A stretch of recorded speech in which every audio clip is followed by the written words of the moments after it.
আজকে আমার পাকা বুড়িটাকে স্কুলে ভর্তি করতে যাচ্ছি, আর এই স্পেশাল দিনটাকে ভাবলাম তোমাদের সাথে শেয়ার করি। আমার পাকা বুড়িটার 3 বছর বয়স কমপ্লিট হয়ে গেছে, তাই আমাদের বাড়িরই পাশে একটি স্কুলে ওকে ভর্তি করতে যাচ্ছি। সত্যি বলতে আমি আর বাবা একটু টেনশন করছিলাম যে ওকে যদি কিছু প্রশ্ন করে তাহলেও পারবে তো, কিন্তু ওর মুখে একটুও ভয় নেই।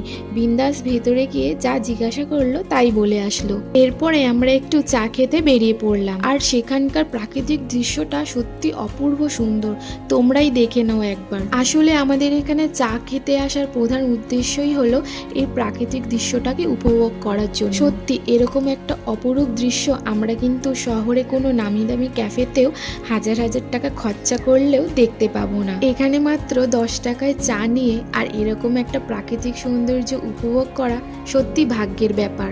চলো তোমাদের সাথে দেখা হবে পরের একটা ব্লগে। আমাকে সাবস্ক্রাইব করতে ভুলো না কিন্তু। তোমরা কিন্তু